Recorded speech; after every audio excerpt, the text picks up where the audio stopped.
Not turn the fan off.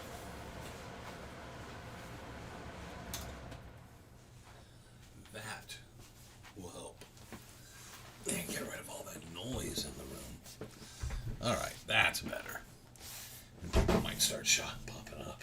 What am I doing here? Oh, that's too close. Oh. And we'll see if anybody joins us today, right?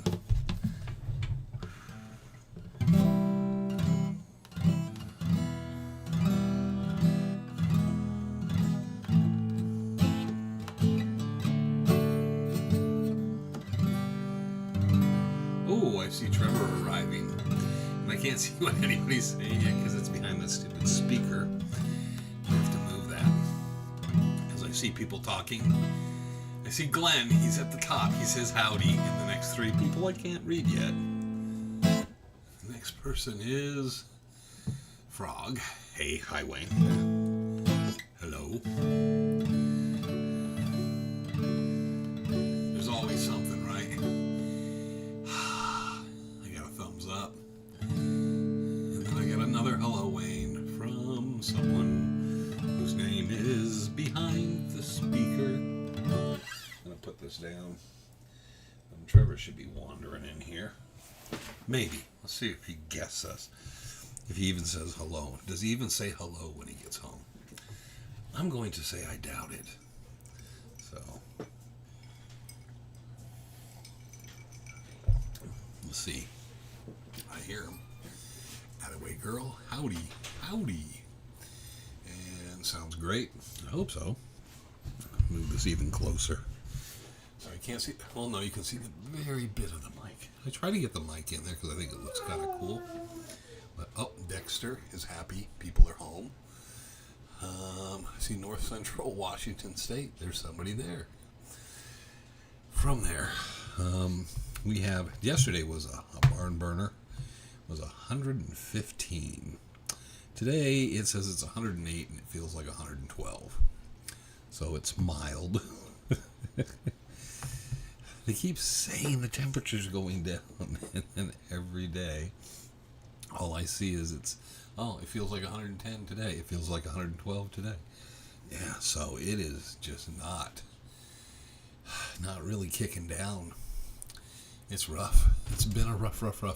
Until some of the people at the bottom come up, I can't see them. Yeah, I got to do something with the speaker and all that. Because, like I said, I flipped the pop-out chat over to my left so I could see it right in front of me, which would make it so much easier. And instead of looking into the glare all the time and now I'm trying to peek around a corner to see.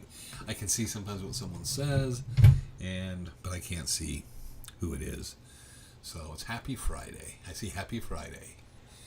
It is Happy Friday. So I got through Friday. And I was out in Carefree Cave Creek again today. So out in the desert. A lot of squirrels, lots of rabbits, and lizards. I was telling someone the other day about chuckwallas and how they blow up like those raptor things in Jurassic Park.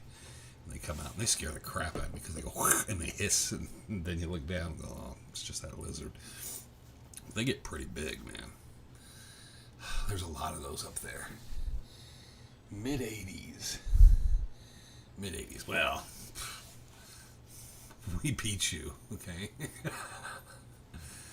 Yeah, it's supposed to go down into the 90s the end of next week. I don't believe them yet.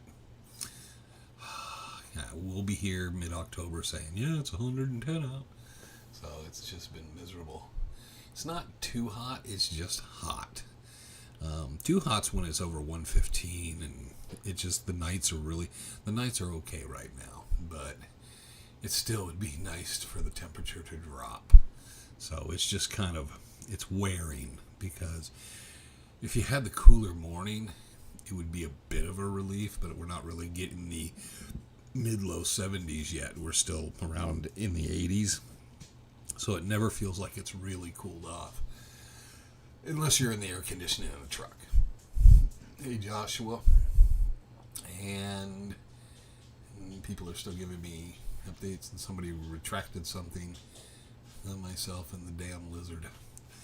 them chuckwallas, man, they get big. They get like this big with their tails and stuff. They look like iguanas and stuff, a kimono lizard. They get pretty big, and they like to hide in these rock walls that people have out there, and then they pop out of holes and stuff, and they can startle you, man. Especially when they do that puff up and then they do that hiss, and you're just like walking right next to them. No rattlesnakes though. I haven't seen any snakes yet this year, so I don't know if that's a good thing or bad thing. Like I said, I saw a lot of squirrels, seen a lot of rodents, and that's usually a sign there'll be a lot of snakes, but I'm not seeing a lot of snakes. 70s in the North Carolina mountains. I'm glad everybody likes to share that stuff with me. Myself and damn lizard. Okay, I can't see who it is. Okay, I'm gonna have to rearrange this weekend, so I have better screen time. There is a thing I was gonna grab, that 2 tiers, but then, you know, for working on music production, it would work great. But then I realized for something like this, even though I don't use this one screen, I don't really use it. I just use it to kind of make sure I'm in frame and everything's good. But I don't know. I'd have to lose a couple guitars above me. And if everybody's looking, that's a Fender Telecaster. I've had that out and been playing that recently. So it's kind of not a new acquisition. That's the one where I've told the story. I went to get a 62 lipstick red Stratocaster and didn't like it and thought something was wrong with me. So then I picked up that Telecaster and played it, and it's got kind of yellowish. It's got a little kind of a yellow white kind of, it looks, I don't know, it's aged. Anyways, I picked it up and played it and really, really liked it. So I bought it. It was far cheaper. I mean, it was thousands of dollars cheaper than that 62. But I broke it out just to play it. People always associate those with country music and certain things, but first Led Zeppelin album was the entire album, all the solos and all the guitar work, except for the acoustic stuff, was done on a Telecaster. And the Stairway to Heaven solo is done on a Telecaster. So Telecasters are good rock guitars. It's just they're not used a lot. There's not a lot you can do with them. Some people put a B string bender on them, but I keep my stuff stock. There. So we'll get back now. People have popped up, and we got the Happy Fridays. We got a bunch of faces looking with big eyes and stuff in Tucson. Chuckle. Well, they have a drum set. We can play some blues. Where? Where's the drum? There's a drum set through those doors. There's a full kit out there, but I don't know where you're wanting a drum kit. That would be the most annoying thing to a lot of these older guys, bring a drum kit to the rendezvous. So I hear about the rendezvous when the time comes. Well, the time is here. It's October 25th, 26th, 27th, and I'm still waiting to hear back on a few things at the rendezvous. Yeah, so, but, the rendezvous drum kit. If there was ever, I guess, you know, they used to have bands play there in the amphitheater. And we tried to get something going. I talked with the Dons, and I wanted to get some sort of music festival thing, do a few things during the year, utilizing the amphitheater. That was one of them, and we've never gotten that far. Did you buy a new Telecaster? No, I explained. That's the Telecaster from years ago. It was locked up in a case. Let's see. Now I got to go this way. See the snakeskin case? We'll come back that way from it. It was in that case, and it was sitting there, and I just realized I hadn't played it for a long time. It was sitting in there in a case because the headstock doesn't sit on these wall hangers, and so since it doesn't sit nicely on the wall hangers, it's been just cased away and forgotten. And I try to always rotate a few things out, and I brought the Ovation out and was using it because I had tuned it to DADGAD, detuning, open detuning, and then I decided to bring the Telecaster out for a while and play that, which I really enjoyed playing, and I've been playing it off and on.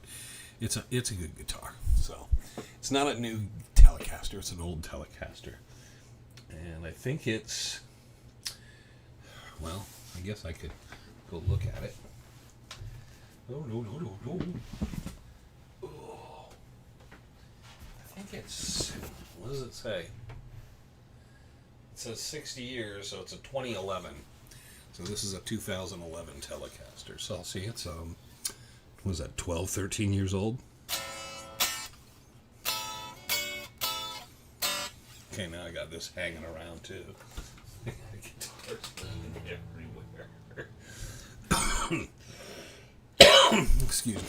But anyways, I picked that up. They're pretty thick too. But they have lean, thin necks. They're really nice to play. So, and you still, no, that's the guitar I stole from the kid. Is this guitar? This is the one I stole from the kid, the well-built Epiphone. That one I stole from the kid. I didn't steal it because I paid for it. I just snuck in when they came out to ask about how to go to buy it. I went in and grabbed it away from them. Started playing drums in 1978. There you go. Keep cool, everyone. I was never much of a drummer. Yeah, the drum kit was my daughter Sarah. Said she wanted to know how to learn how to play the drums. And we didn't have any drums. And I could have been bought her bongo or something, conga or something, put in her room she could play with. Which I have a picture of her playing. Oh, always stuff going on here. But anyways, I have a picture of her playing. Here it is. I don't know how well. I don't know. There it is. There's a picture of her. Young her at the MIM, Musical Instrument Museum, playing. And she really wanted to play drums. Or learn how to play drums or whatever. So I went out and I found a drum kit and bought a complete kit. Then was unhappy, ditched the cymbals, bought new cymbals and stuff. And so I got a full kit out there. Which comes in handy for stuff. And then all of us have played, me, Trevor, Tyler, all of us. Everyone's sat down and played on the drums. So there we have the drum kit out there. My 40th anniversary Strat looks like yours. Which is that? I don't know. Which Strat? I got two Strats behind me. I got three. I got the black and white one. And then I got the American Standard over this way. The tobacco burst kind of look one. Hey, Wayne and all. There you go. Hey, Dallas. Frank Augustine. I don't know if Frank can play drums. I don't know. Frank Ringo Bonzo Augustine. I don't know if Frank can play an instrument or has any aptitude towards that. I'll talk to him. I'll have to ask him next time. Have you ever played an instrument? And I'm sure there's going to be some dirty, sexualized joke about that. The old Dons I knew used to put on shows. Yeah, they had the Indian dancing. They had bands. They would have these kind of folk and Western bands. They had the Indian music. They had the Spanish dancers, the Indian dancers. They had a lot of stuff like that. And we'll have I'm trying to arrange, and it's going to always be difficult. But I'm trying to arrange for the Rendezvous to have a smattering of that kind of thing, where there's a number of shorter 10-15 minute things of some certain things. So we'll see. Let's see. Hey, Wayne and all. Frank. Okay, we got through that. The old Don sounds like a telly. Well, this was a telly. Okay, yeah, but telly sounds nice. It's in Kashmir. Kashmir is in Dadgad. Yeah, it's probably the famous song in Dadgad that any of us really know. So, yes. So, you can play it in a standard tuning, but it doesn't quite sound the same. But, yeah, definitely its ringing and its tones are in Dadgad. It's not difficult to play, it's just different. Something a baby. I don't know. I have to wait for people to talk to see what that is. Down to 108 in Phoenix. Time for Wayne to head back up into the hills. 108. Yeah, I'm showing, like I said, we were talking temperature. It says it's 108 right now, and it feels like 112. So you have to go by what it feels like. It's kind of unique. And that's generally considered in the shade, so don't stand in the sun. All right. Like candy from a baby. Okay, that's what that said. And again, we get caught up. But anyways, didn't really chat to too many people. I was trying to make arrangements for the rendezvous this week and trying to deal with the heat. Work was very busy. And then I expected, usually the Fridays I've been able, like last week, to kind of get done early. I did get on my horse and go for a bit today. I'm very tired from it because I think I put in about, what was it, about 5 miles on my legs today. But it warmed up pretty quick in the morning. I thought it was going to be nice, and then it kind of warmed up again as usual. It wasn't quite what it was going to be. And then, what's so cute? See, I know there's a delay. I don't know what's cute. Cute. We can get back in the hills cute. Zeppelin Dad get cute. Could be the picture I showed earlier. I would kind of put my money on that because that would sound better. But yes, that was one of those school field trips. That picture. Watching you down here in Florida. Clearwater. Clearwater Highway. There's a song called Clearwater Highway, I think. Played with a violin bow. I did that. I used to have one. I used to do that. I did a film, independent film soundtrack. It was a horror film, of course. They wanted film or music for the film, and I 4-tracked it, and it actually had the use of a theremin, but I used a theremin, and then I used a reverb unit in a very large room just by myself with a violin bow, and I'm not sure which guitar it was, but I did about a half hour, 40 minutes of that, just constant feeding back in waves of just crazy, weird, awful sounding stuff. And that was my contribution to it. Gave them the tapes, because back then it was tape. And gave them the tapes, said use whatever you can here and there. Had some quieter, soft stuff, but said you guys can edit and use what you want from it. And they took it and said thank you. I got paid like $200 for that. This is like 1990, 89, 90. So, no, it was before that. Probably 87, 88. So anyways, so I thought, it's just some indie bull crap film some kids are doing or some stuff. I didn't think much of it, but they gave me $200, which was actually back then quite a bit of money. So yeah, it's yours, whatever. Just put my name on it. And I was watching one of those straight to video cassette. A couple of years, 2 or 3 years later, I'm with some friends and we're sitting around, we're watching this film. And I'm looking at it and I'm thinking, man, that's pretty cool music. And then I realized after a while, this is the film these are. It was a bad film. It was a very bad film. I can't remember the name of it. I wish I would have wrote it down or went down and found out what it was and figured out and got a copy of it. I have the tapes somewhere, a copy of the tapes, and stored away. But it was so bad. It was bad acting. The filming was bad. It was really crap. Wasn't even very scary. It was just really bad 80s horror type film. And cheap B-C celebrity type. And for whatever it's worth and all, the music actually sounded pretty good in it, but it sounded just very 70ish soundtrack type, very weird. But yeah, it did find itself a home, and it did, who knows, but I don't remember seeing any credit to me in it though, so who knows what they did with it, with that. So, but I did get paid, so there you go. I saw a picture of Bob Garman with Herman Petrash.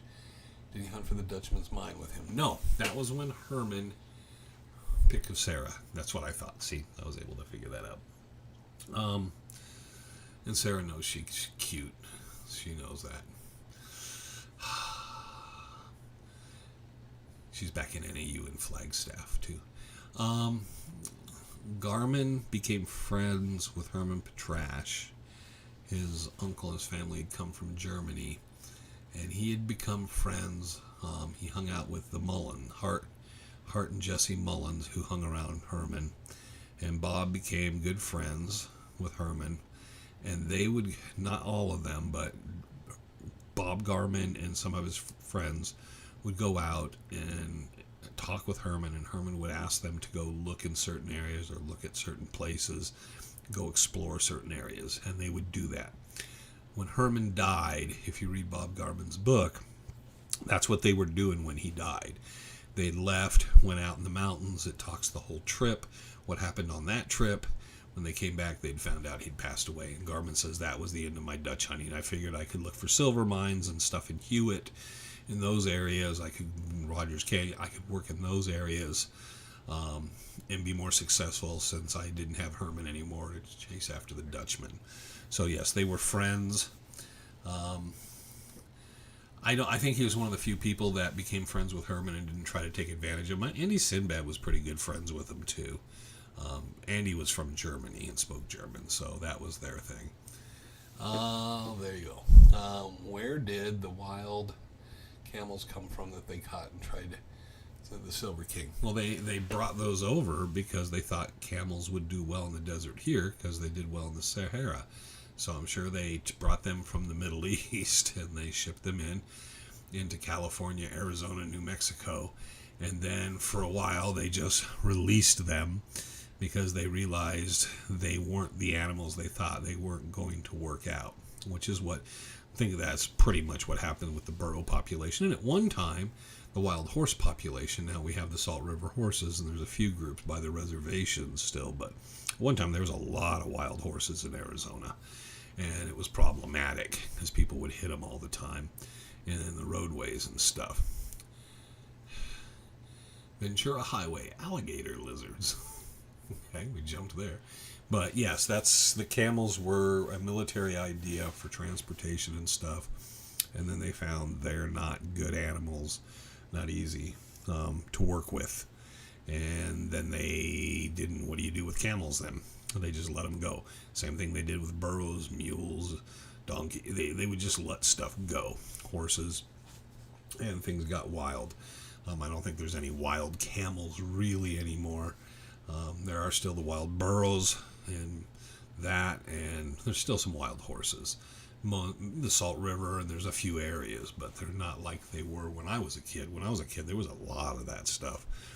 I still think there's north of Lake Pleasant, there's still quite the burro population. I remember going back around the north side before they filled Lake Pleasant up. They expanded it, and we went around there and ran into groups of them back in there. Going around the hard north side, back where the eagle nesting area was, we went back in that area and ran into several large groups of burros. It was like, we thought it was like a burro farm, and then realized, oh no, they're just wild out here. So there you go. Hey Jason. So there's that. Okay, and the last three people I can't see. I see something about cheddar and daddy camels. Daddy camels, my dad had a camel. He went into Tripoli. Over in North Africa in Libya. And he got drunk.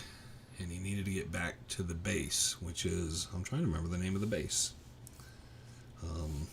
It might come to me. Anyways, it was at the air base there at that time in the Korean War. He worked with Air Sea Rescue with the Air Force. And that's where he was stationed at that time. But he got drunk and needed to get back in town, back to the base, and the bus had left. So he bought a camel and took the camel back to the base, and he got thrown in the brig or whatever. They had to arrest him at the gate because my dad got in a fight with them because he wanted to keep his camel, bring his camel on base. And he was mad he was losing his camel. And there's, in my house, after he passed away, I took him back, but every year or two I'd find some camel thing, and he had a collection of camels, because that was always the joke, him buying his camel and what happened to his camel. But yes, he never found out what happened to his camel. So sometimes when you drink too much, that sort of thing happens. Goldfish, extra cheddar. Okay. Yeah, for random statements, that's an awesome one. Okay, They came from their mommy and daddy camels, which I see. Okay, the article the other day that says scientists have discovered gold nuggets are formed by electric currents in the quartz. I don't believe that. I would like to see that article and understand it, because gold is formed in a certain way. They could form gold, but it would be a very minuscule amount. It would cost them so much money, it's not worth it. It's basically a dying sun or something. But anyways, it comes from outer space. Gold comes from outer space. So it's one of the reasons, they're talking about, they're getting more and more interested in these asteroids and things, because the amount of nickel and all these elements that would be in pure form, incredible on those, would be valuable. Plus there might be a lot of gold. So I think it's not just so much for the preservation of Earth, but they love to be able to break these things apart and get chunks and bring them back and have them back in good sized chunks, because that's one of the things, is the metals. Gold, unfortunately, in the atmosphere would burn up, because it's not going to tolerate that heat. So if they could be able to find a way to mine asteroids, it would be invaluable to them, because that's where a lot of elements come from. Not coal or something like that, but a lot of minerals come from outer space. It's what the planet was built out of, debris from outer space. And if you don't want to believe that and believe something else, that's kind of weird, but it's just kind of the way it is. Friday, all cheers. I can't see who it is. Like I said, I got to really figure this out. I guess I could, I hate to set that speaker up because it's going to throw me off when I'm mixing sound. I have my speakers because when I mix sound, I like to hear the speakers. I don't like to hear the headphones.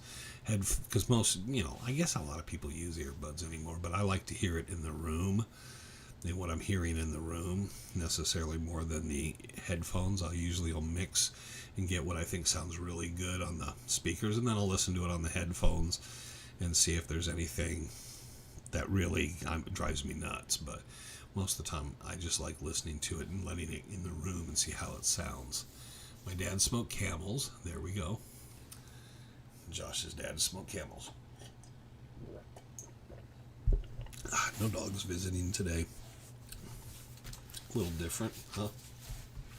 Jax was in here before I started, so I hear him walking around out there. I seem small today. This happened the other day too. I don't know if the monitors got moved up or something happened, but I thought it was the chair. I tried to raise the chair, and it's not the chair. So it's kind of weird. I feel like I'm shrinking, which is odd. Maybe, I think it might be the monitors. I might have adjusted the monitors up. Anyways, there you go. Wish I could see behind there without messing. No, I can't do anything. Okay, so then I have the good itself form, just how it clumps into nuggets. I don't know. I can't, if I don't see the beginning. But the gold itself, like gold is clumped together in large amounts. I can't really read enough to comprehend and understand. Yes, gold comes from outer space. It's something I always talk to kids about at Discovery Camp. It's the formation gold, why we have gold here, why it's so valuable, certain elements and minerals, that it comes from outer space. Also the fact that they're standing in a caldera, and it is an active caldera. It's not going, well, let's face it, any day now it could go off. The supervolcanoes are dead. Something could happen. Apache Junction could just get sucked up. Can you imagine when those supervolcanoes went off? The toxicity of the entire region, probably for hundreds, if not 1,000 years, nothing could really live here. So that would have been pretty incredible not to witness. But and then if you go up by Flagstaff, if you ever look at an area, do your Google Earth there by Flagstaff and look at some of those areas and all the cones out there. It's hundreds and hundreds and hundreds of small volcanoes everywhere up there. But down here we have the collapsed. We have the collapse. Now Mount Shasta is an active volcano. I know that, but that's in California. But no, the superstitions, I like to teach the kids about the caldera and the three-dug calderas, and so they can look and realize what they're standing in and then explain this and how everything pushed up. And their eyes get big, but it's good for them to understand the science and be able to start to look around and understand things. The adults don't listen. They all think, well, there's probably gold in that. They're not. It's dayside. It's pushed up by the... There's no gold in that. But, they can dream. If they want to dig in the dayside all their life, that's fine. I think it's okay.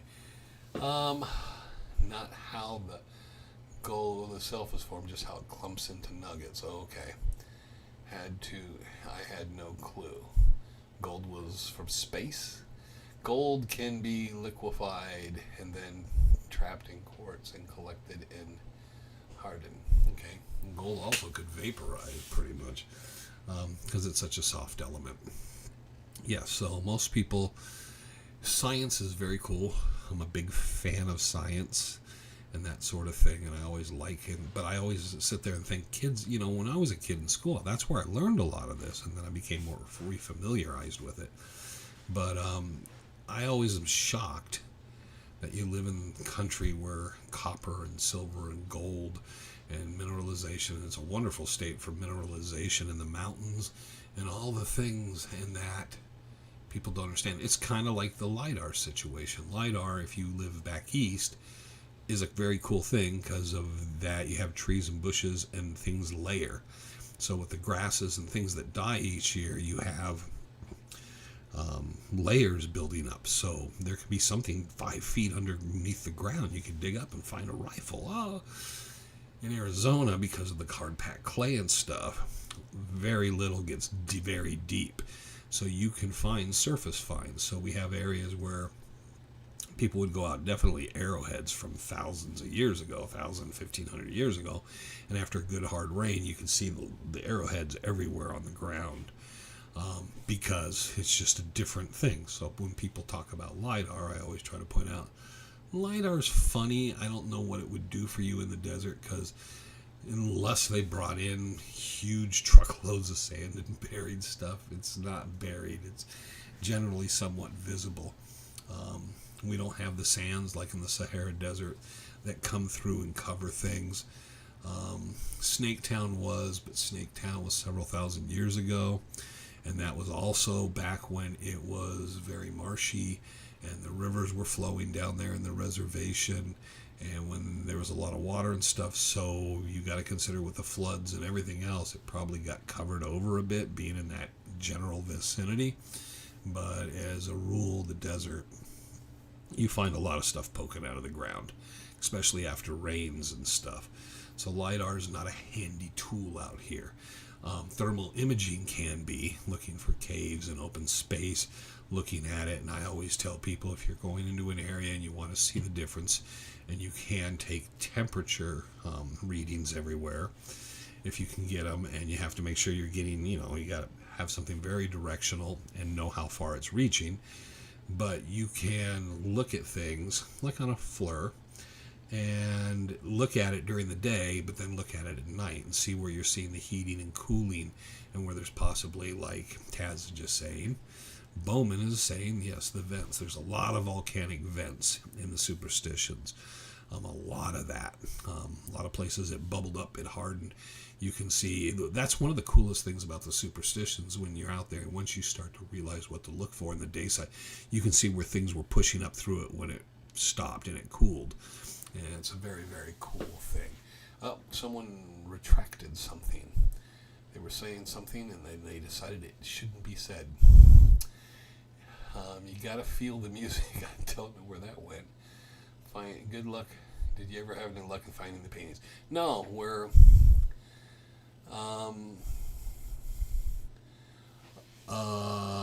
going to be back out. They're working on the road. It's just a long, long way around. It's been killing us. So we'll be back out. Me and Frank picked 4 or 5 spots to go this fall, winter, and that would be one additional one too. Hello, Res Kid here. Okay, that.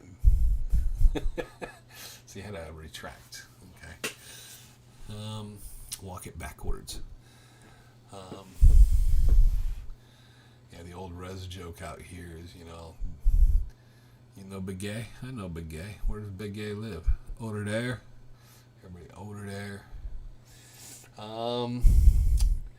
Yes, gold is often found in quartz, but it can be found. Gold can be anywhere. So, gold is one of those things that you can find it in sedimentary rock you wouldn't expect. Woody's found the gold that Woody and Frank found down in Hewitt, the smaller pieces, but it was more plentiful. It was about 20 grand. That was in sedimentary rock. It was in alluvial, and it was good chunks, and it was moving through the earth, and that was 20 grand. We've been always puzzled how it was such a hard pocket too.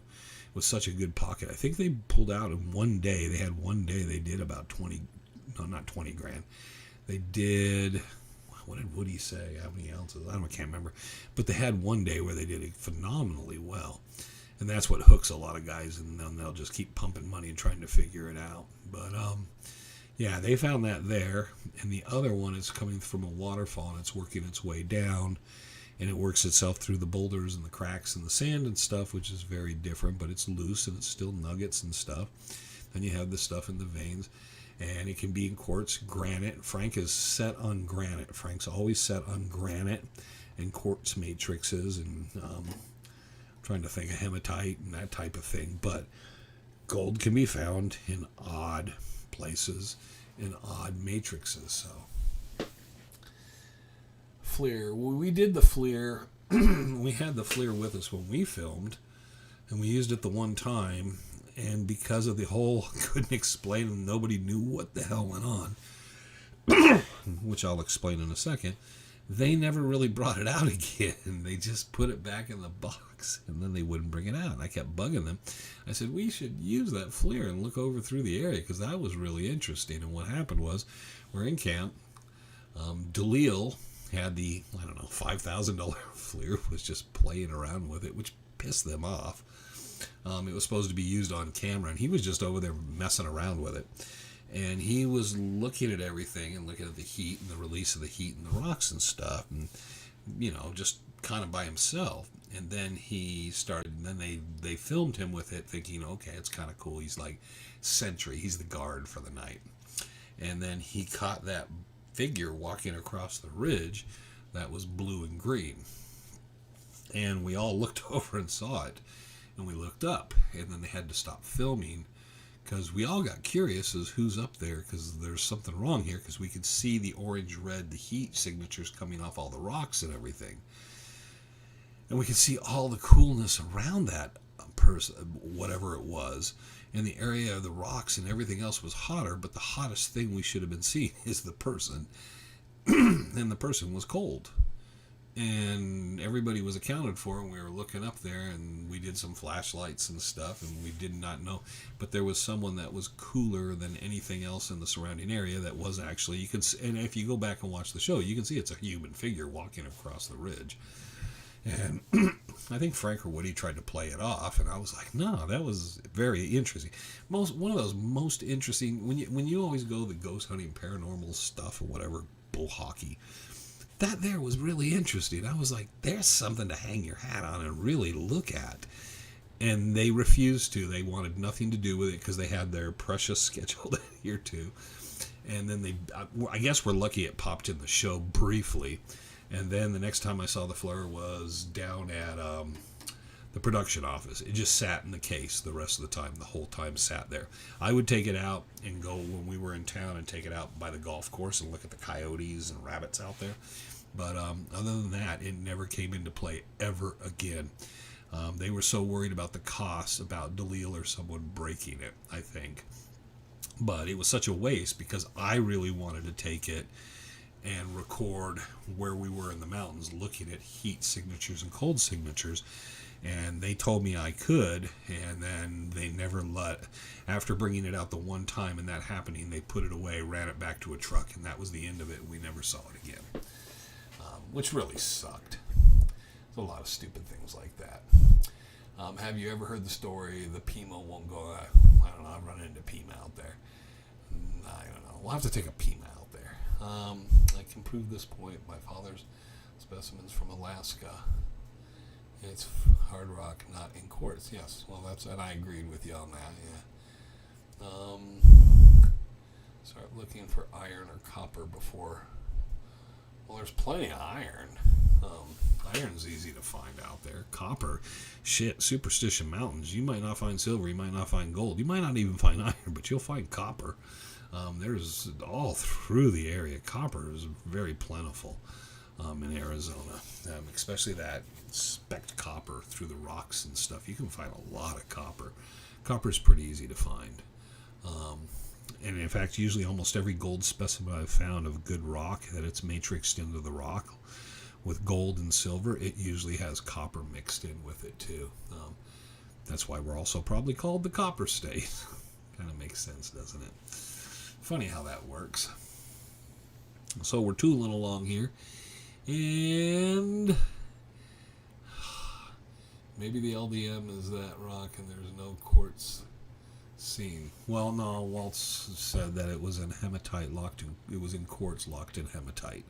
So that is the one thing is like whenever I go back to it is Jim Bark sat with Julia and Reinhardt and they told them exactly word for word what Waltz told them to some.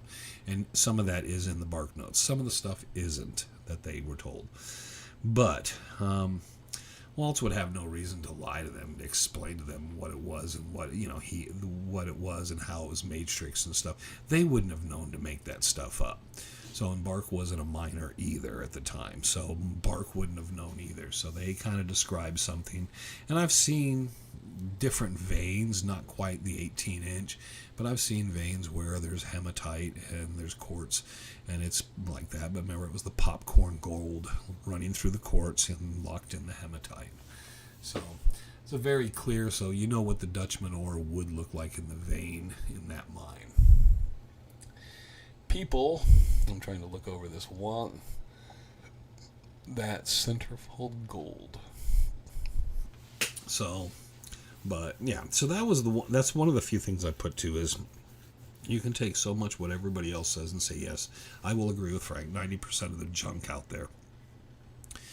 But you have to adhere to, if you have an individual sat down with two people that actually knew Jacob Waltz, were around him for a significant period of time, a couple of years, were with him for his last 10 months of his life, and they're telling you, and each of them individually sits down and is telling you some of the exact same statements which Bark said. They were almost word for word the same, and he was kind of thrown off at how close they were to it, and neither of them knew what they were talking about. And he said that was what kind of sold him on the whole mine in Waltz, was they had no idea what really they were talking about. And so the fact that they were able to describe and say certain things that they would have had no knowledge of told him that, okay, they were told this. So has Frank found any in granite? Yes, he has found in granite. Yeah, we found it in the the granite quartz up in Fish Creek, and it's a lot of speckles. We used the Falcon up there, and we were finding small pieces. It's where I found that quartz stringer that someone cleaned out, and some people had worked up there, but Frank had found a few small pieces, and we got very interested. It's a very dirty quartz and granite, and we started taking chunks and realizing it was locked in there, but it's so small that we realized if you set a claim in there and tried to crush that stuff, the cost of the extraction and everything you would do would make you possibly not even break even. So there's a lot of gold, it's just the gold is in such a way there's no way to really get to it. So, and I think we talked about that. I think it was kind of the first couple episodes, maybe the very first the first Legends episode we did in YouTube is where we were, and Frank was checking that stuff. And we talked about it off and on after that because we kind of lost some interest in the area, realizing there's gold there, but we weren't finding anything that was easily recoverable. Now, people have went out there and dug in those washes and stuff, and there was a few spots I wanted to check that Frank just poo-pooed. And I was like, okay, whatever. I always wanted to go check a few areas where we found some stuff, take some buckets back and run some buckets and see if we could find where some of the bigger stuff came out of, because it wasn't coming out of that solid rock. And Frank was more interested in going somewhere else. So whenever you're partners, you sometimes realize when you have to go a different direction. Okay, well, found any in Grant. So Frank's found plenty in Grant, but that is one of the things with prospectors is Frank won't take the hint of, like I said with the bark notes, where Waltz said a prospector won't find it. It's unusual. Everything about it. There's no tailings. There's no dump. A prospector wouldn't look in that area. Blah blah blah. And I tell Frank, so it's not going to be a common. It's not going to be an area you go, this is a good area for gold. The Dutchman could be here. Waltz was saying, no, it's not that kind of area. And I've told Frank about areas where there's granite, but you wouldn't look at it from the eye of thinking this is a good area, and there is iron and dirt, but it's not an area people filed a lot of claims. Let's look at that area. And he'll say, I don't really want to because there's none of that. So we will be checking some areas of granite and probably go through that discussion back and forth. Because again, I always want to point out is, if someone tells you ignore all the rules, then you have to look at it as somewhat differently there. So hello from Naples. Naples, yes. There's a book I want to get. It's on something, and I'll probably do a Chasing Legends story or something in October on it. But it's only published in 2 editions, Italian and French. So I'll have to find someone Italian or French who's like, that's their primary language, to find a way to get it translated for me, because I don't think painstakingly trying to read it through, and I am not learning French and Italian at my age, and to read a 200-page book. That's just not going to work. 3 of the 31 mines have lead. 3 of the 31. Why is there 31? No, it seems like the mines always increase. There's always more and more mines. So anyhow, there's a lot of mines. If you went all the mines in the Superstitions, then there's hundreds and hundreds of mines and prospects and stuff. It's something akin to lions, tigers, and bears. Oh my. Okay. The correct way in the shaman stone I found is iron stain hematite. The talking stone is quartz, and what is it? I have one of them. I have one of the pieces. See, they call that the shaman stone, the talking stone. It's purple and black. It's like an amethyst, but it's a bar. It's missing. Someone stole it. They tore up a house, went through the walls, can't find it. See, I see Chuck Crawford's name, so we'll get to the Chuck thing in a second. But yes, there was a lot of hijinks going on, but talked to everybody about it, and I have a bunch of the holy stones, and I know where there's another cache of them, but it was, and I've told the story how those came to be, and how Chuck went out, and then the other end, Emery Taylor. I don't know if Emery watches this, but Emery, yeah, your ride kind of gave you up without realizing it. But Emery Taylor went out and got a bunch of stuff and then buried it. And I think they created that story, the purple amethyst talking stone, the shaman stone. And there was a bunch of people wanted that stone. They were willing to pay good money. I mean, I was surprised somebody didn't go find a nice big piece, polish it up into a bar, because some of them all said the stones talk to them and stuff. Mine have been very silent. Frank has the devil head one in his house. It's never spoken. Did you ever meet Chuck Crawford? I do not believe I ever met Chuck. If I did, it was nothing that I ran across him and didn't know anything. I was, during that time, I kind of stayed away from people like that, because those guys were the know-it-all, kind of were so badass. Did he really shoot anybody? I was once told that Chuck Crawford was too chicken shit to shoot anybody. He would hire someone to shoot somebody. It was why he had a good relationship with Bob Ward, who had no issue with shooting people. But I was always told Chuck would get someone to do it for him and didn't want to be around. We still have Helen Burns. I'm not quite sure what happened there.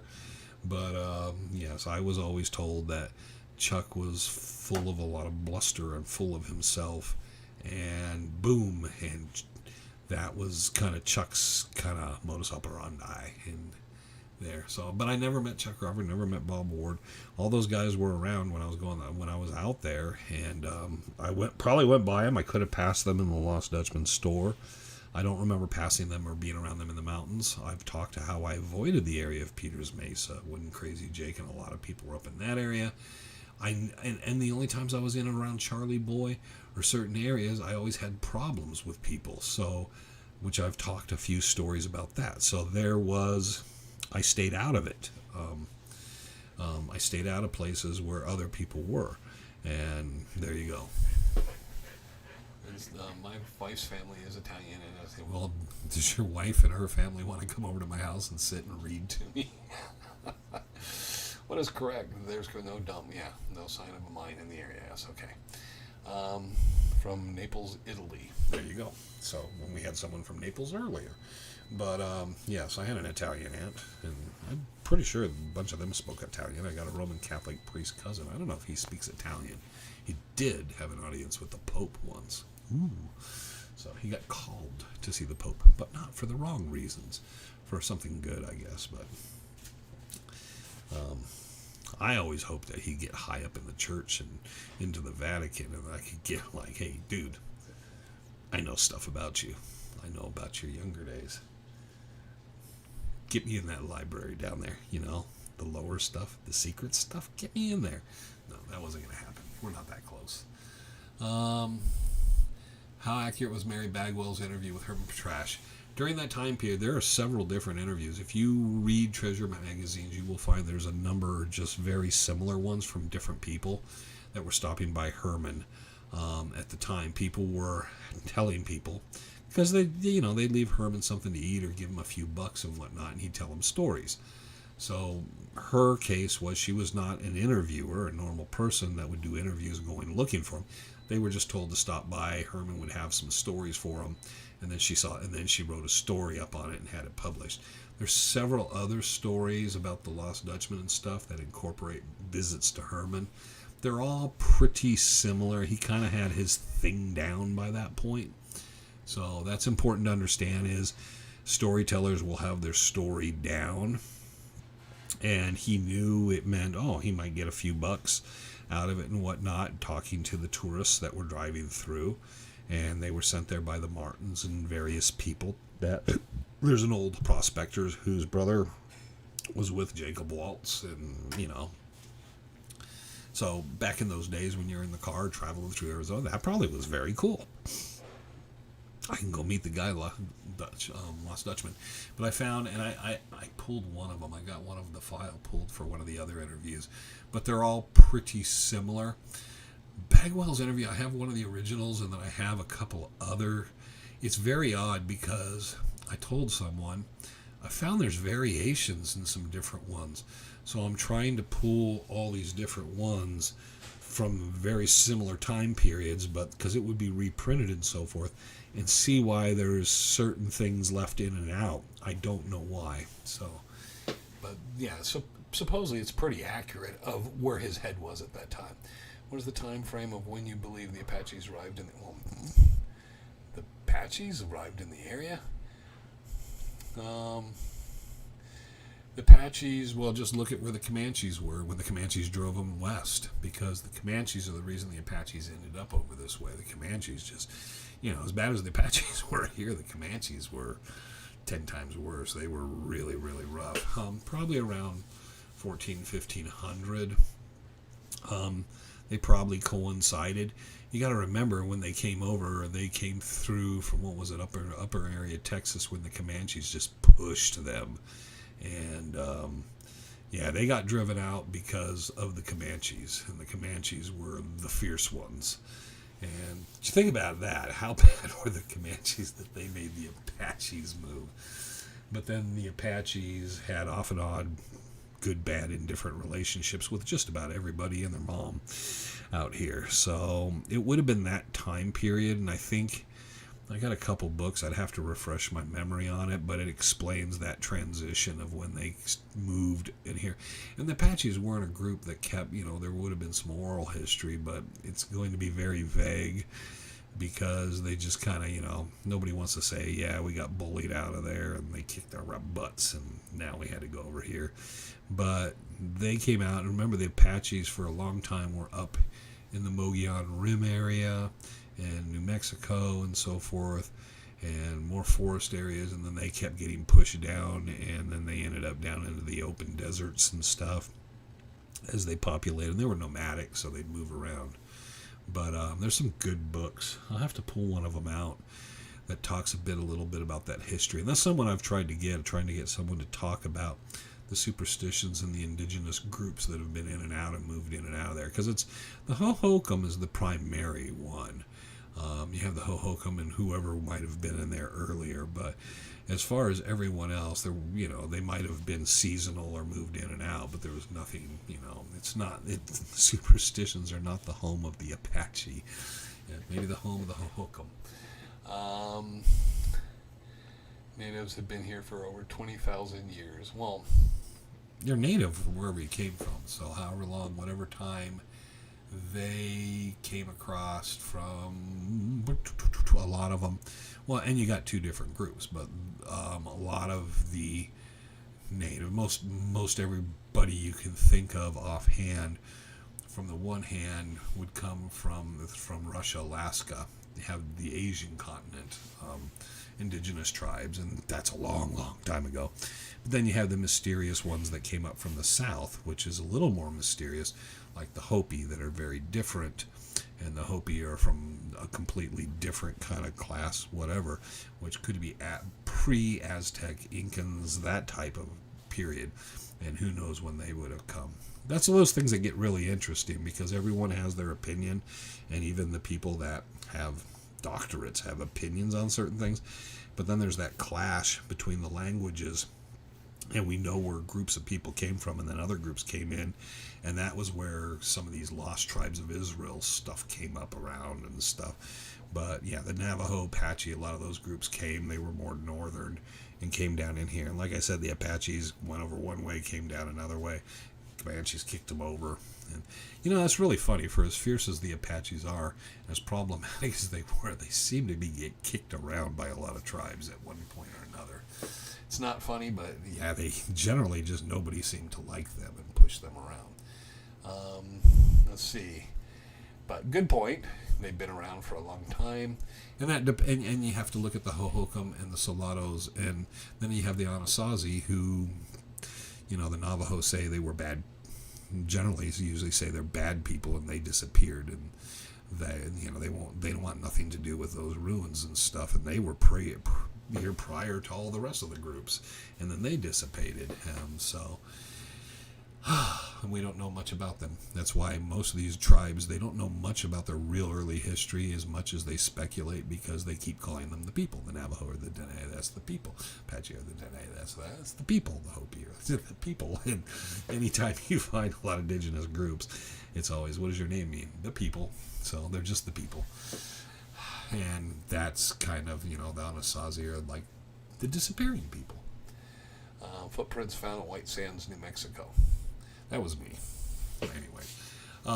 No, good point and everything. I'll have to get the book on the Apaches, though, and look at that for next week. We're running out of time. I do the voice for the Exorcist Father Karras. And you pull that out. That's great. I could be wrong with the Sinagua, not the Apaches. Okay, the Sinagua are around too. Yes, agreed. But defunnel. What? Defunnel. Okay. We have all evolved from the same people. Not me. I was coming from an alien Star-Lord race. That was I. Yes. You can hold me to that. I'll write a book on it someday. There's publishers that'll publish anything. Cross Jimi Hendrix with a Dutch hunter and you get Wayne Tuttle. I don't know about that, but okay. I consider it a compliment in a way that you thought that way. You throw in a little Stevie Ray Vaughan to that mix. All right, but we're kind of winding it down and all. But that was a good point, Attaway Girl, because that's something I got to kind of look into. We should maybe the next time when we all brush up and stuff. And I got an entire bookshelf that is just loaded, and it's generally Southwest culture. but it's the Southwest cultures and historical narratives and a lot of friends from a lot of places. And I always find it interesting about the indigenous groups that move. But the indigenous people I know, their oral traditions and the stories they tell, they always admit this is not academics because they just generally kind of sit with things that they kind of what feels good and right for them, which we all do. I mean, everybody's history runs somewhat like that, I think. People always like to throw those things in there. Ed, throw a look at any Yaqui Indians. Well, the Yaqui, yeah, I've worked with a lot of Yaqui friends and stuff. The Yaquis are a tribe out of Mexico. We have, it's not Taliesin. It's, that's West Valley. Crap. This is where someone could help me. But, there's a whole town that was Yaqui. It's very, very heavy Yaqui. I had a lot of Yaqui friends I ran around with, and people I knew Yaqui. Peter Robles is one of them. I'm trying to think. The town. Guadalupe. Guadalupe is a Yaqui settlement, basically, in the Phoenix area. The Yaquis got mixed up and kind of they ended up very heavily influenced by the Catholics, and then the Mexicans, for some reason, hated them, and they ran them out because they were different kinds of Catholic. I don't know.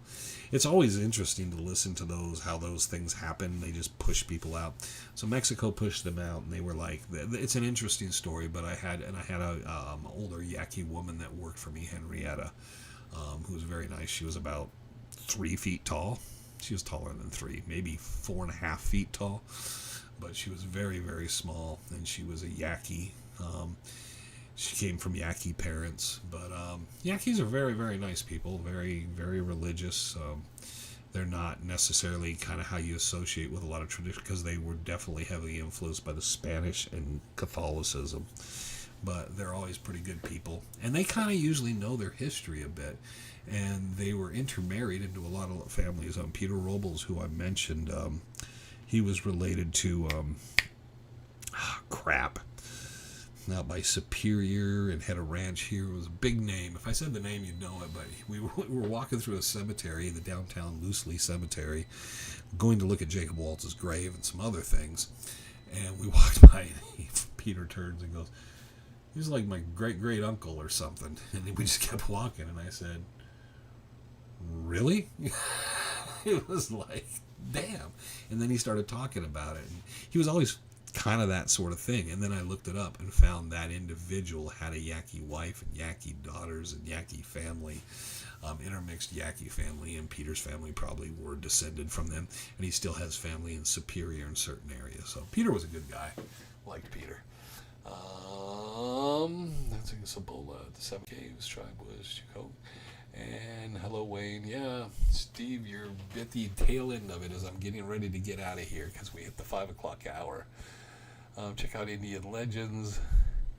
J.W. LeSueur, Charlie LeSueur's relative. Yes, LeSueur had some very interesting things to say about lost tribes and all that. He was the person that stole the petroglyph stone from Sacaton and put it in the Mormon temple. And then the Mormons redid the temple and didn't know what to do with the stone. And then they finally found the Pimas, and the Pimas said, yeah, we'll take it back. And they transported it, and we were involved. We did a whole bunch of videos on it. You should know that. We talked about that. Oh, Kim's saying that. Howdy, check out. Okay, so Kim knows that, because Kim was part of that with me. Damn it, Kim. I didn't see your name, and I'm lecturing you on knowing what we were looking at and what we investigated. Kim was a big part of that, finding that out. But, so there you go. If I could have seen Kim. Hope you're doing well, Kim. Glad that you joined us right there at the end and decided to confuse me completely. My other father's side was full-blooded Apache. They were St. Augustine, Florida, and then back out to Oklahoma because of Geronimo causing all that terrible. Well, he did pretty well for himself at the end. He learned. Trail of Tears here. They had the same similar type of thing here. A trail of their version, the Trail of Tears here for the Navajo, because the Navajo were put on a march as well. That happened more than once. it's a very sad part of history. I do not, and I never want to get political, but I never understand kind of how certain things happened. I mean, if you live on a reservation and you have a property and you have a house, you don't own the house, you don't own the land. The government at any time can take the land or take the house. You can't really sell it. You don't own that. At any given time, they can have it. So it's a very, very odd thing.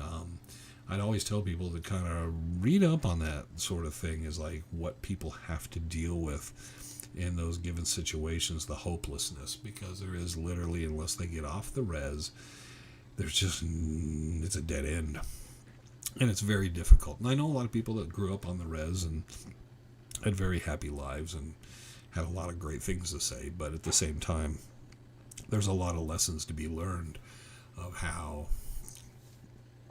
people have not been treated well, even by their own people, which is one of the most difficult things when you sit there and want to point fingers, and you find you need a lot of fingers to point at a lot of people, internal and external, in those situations.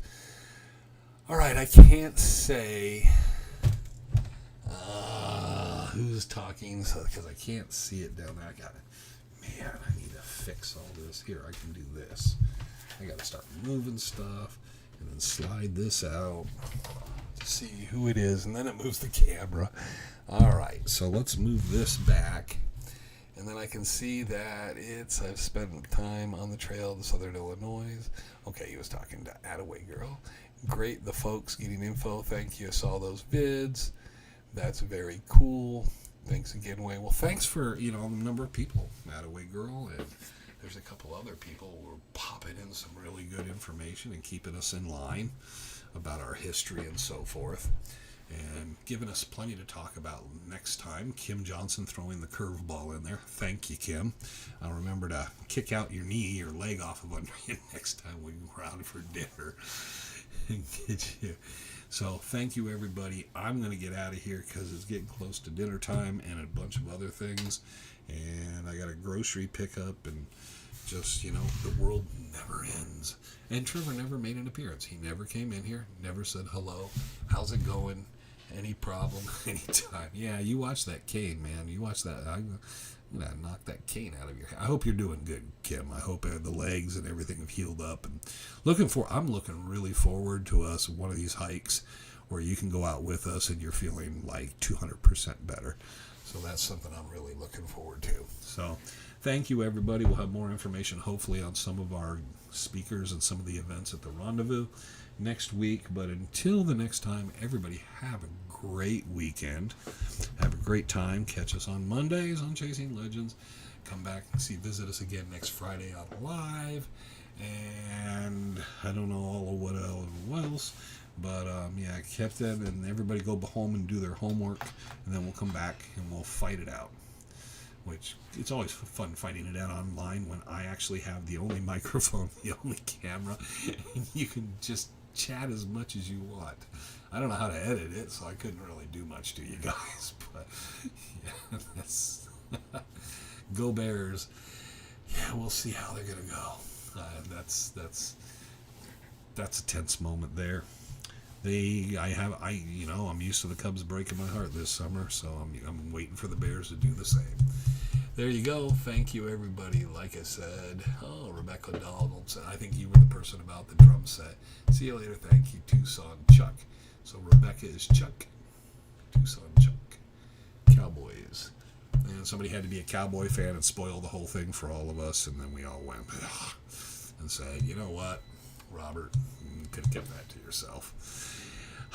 Have another season without a championship, buddy. That's probably what's coming. I don't know how they take it, man. That's got to be the worst, is you put all the money, everything into it, and then just nothing year after year after year. Robert's starting to cry now because it's starting to hit him. Mike Ditka. Walter Payton, man. Anyways, thank you, everybody. Enjoy Monday. Keep your sense of humor. Keep your heads up. Enjoy it. I had a great time. I hope everybody else did. And we will catch everyone back on the flip side next Friday, probably, possibly, and all that. Thank you, everyone. And I gotta find, because it takes me a while because I gotta find my little mouse to get out of here. So I am to use it. Okay, I can't see those. I will fix these monitors. So next week I got visibility to the whoever's just popping in and stuff. Anyways, that being said and done, Chasing Legends Monday, live next Friday. Rendezvous, the October 25th, 26th, 27th. Thank you all for joining me. We will catch